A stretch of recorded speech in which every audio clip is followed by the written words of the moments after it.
CWC का आयोजन पटना में किया तो 70-80 साल से उनको बिहार का याद नहीं आया, बिहार का पिछड़ा याद नहीं आया, बिहार का अति पिछड़ा याद नहीं आया। इसीलिए बिहार के लोग जानते हैं कि कांग्रेस इलेक्शन के समय में इसी तरह का झूठा वादा और नाटकबाजी करने का काम करता है।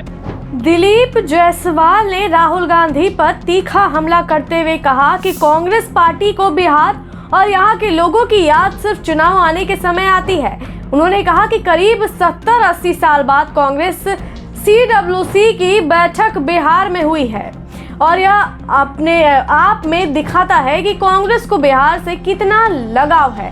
अगर सचमुच कांग्रेस को बिहार और यहाँ के दलित पिछड़े अति पिछड़े समाज की चिंता होती तो वे इतने लंबे समय तक बिहार से दूरी नहीं बना कर रखते। नमस्कार, आप देख रहे ओपिनियन बिहार और मैं हूँ आपके साथ कनिका। देखिए, जायसवाल ने आरोप लगाया है कि राहुल गांधी और उनकी पार्टी सिर्फ चुनाव के वक्त यहाँ आते हैं, बड़े बड़े भाषण देते हैं और झूठे वादों की झड़ी लगाते हैं, लेकिन जैसे ही चुनाव खत्म हो जाता है वैसे ही बिहार और यहाँ की समस्याओं को भूल जाते हैं। उन्होंने कहा कि बिहार की जनता अब समझ चुकी है कि कांग्रेस की राजनीति केवल नाटक और दिखावे पर आधारित है।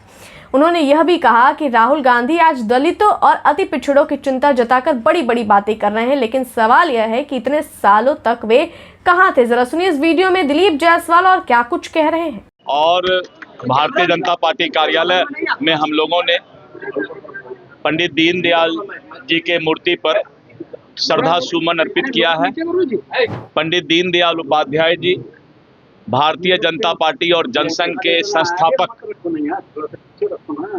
और इसको सींचने वाले, जिन्होंने इस पार्टी के इस विचारधारा की बुनियाद रखी है जनसंघ काल से। और आज हम पंडित दीनदयाल उपाध्याय जी के बताए हुए रास्ते पर चल रहे हैं। पंडित दीनदयाल उपाध्याय जी ने एक वाक्य कहा था जिसको आज तक प्रधानमंत्री नरेंद्र मोदी जी और भारतीय जनता पार्टी उस वाक्य को अपने विचारधारा में जोड़ कर रखी है। पंडित दीनदयाल उपाध्याय जी ने कहा था कि समाज के अंतिम पंक्ति में बैठे हुए लोगों को मुख्य धारा से जोड़ना समाज के जिम्मेवार लोगों का काम है।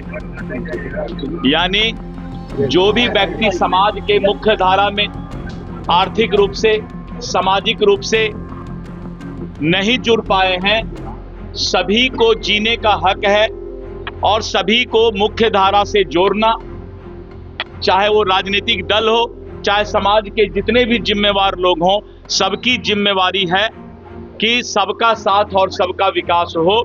और भारतीय जनता पार्टी इसी विचारधारा पर चल रही है।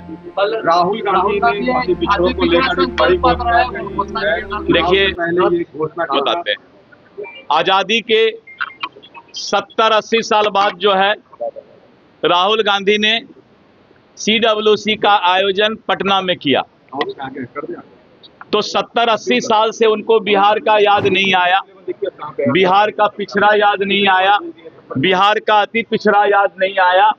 इसीलिए बिहार के लोग जानते हैं कि कांग्रेस इलेक्शन के समय में इसी तरह का झूठा वादा और नाटकबाजी करने का काम करता है, समाज को बरगलाने का काम करता है। अगर राहुल गांधी या कांग्रेस को पिछड़ा, अति पिछड़ा और हमारे दलित समाज भाइयों का जो इस तरह का जो आज सिगुफा छोड़ रहे हैं, आज़ादी से लेके 70-80 साल तक ये कहां चले गए थे। इनका भारतीय जनता पार्टी और NDA गठबंधन एक एक पिछड़ा, अति पिछड़ा समाज को, दलित समाज को जो है समाज के मुख्य धारा से जोड़ने का काम कर रही है। ये सिर्फ नारा लगाते हैं, हम उसको जमीन पर उतारने का काम करते हैं। और पंडित दीनदयाल उपाध्याय जी, जिनको आज हम लोगों ने श्रद्धा सुमन अर्पित किया, मैंने कहा कि उनका वाक्य था कि समाज के अंतिम पंक्ति में बैठे हुए लोगों को उनका अधिकार, सामाजिक, आर्थिक सभी रूप से उनका विकास हो। और आज नरेंद्र मोदी जी के नेतृत्व में, नीतीश कुमार जी के नेतृत्व में इसको धरातल पर उतारने का काम किया जा रहा है। उन्होंने बोला है कि मानसिक रूप से अब खरगे जी का क्या है स्थिति, मैं माइक पर बोलना नहीं चाहता। जब कुर्सी पर आदमी नहीं रहता है तो क्या बोलते हैं? बिहार में ही बोले थे ना पिछली बार कि जिसको जाना है जाओ, हम खाली कुर्सी पर भाषण देंगे। तो सोच सकते हैं कम से कम इतना खराब तो किसी की स्थिति नहीं है। तेजस्वी प्रसाद मैंने कहा ना कि इनको चुनाव के वक्त ये सब चीज याद आता है। तेजस्वी यादव आज महिलाओं की बात कर रहे थे। जायसवाल ने जोर देकर कहा कि बिहार की जनता अब किसी को खोखले वादों में फंसने नहीं देने वाली है। लोग जानते हैं कि कांग्रेस बार बार आश्वासन तो दे देती है, लेकिन इन वादों को कभी जमीन पर नहीं उतारती है। वही हम लोग जो भी कहते हैं उसे हकीकत में बदलने का काम करते हैं। उन्होंने कहा कि कांग्रेस ने अपने शासनकाल में बिहार को हमेशा पिछड़ेपन की ओर धकेला है, चाहे रोजगार की बात हो, शिक्षा की समस्या हो या विकास का सवाल हो। हर जगह कांग्रेस की नीतियों ने ही राज्य को नुकसान पहुंचाया है। अब जब बिहार के लोग खुद अपने दम पर आगे बढ़ रहे हैं तो कांग्रेस फिर से छलावा करने की कोशिश कर रही है। जायसवाल का कहना है कि बिहार की जनता पूरी तरह जागरूक है और वह अच्छे बुरे का फर्क समझते हैं। अब देखते हैं इस पर कांग्रेस की क्या कुछ प्रतिक्रियाएं आती है। तब तक के लिए ऐसे ही खबरों के लिए आप बने रहिए हमारे चैनल ओपिनियन बिहार के साथ।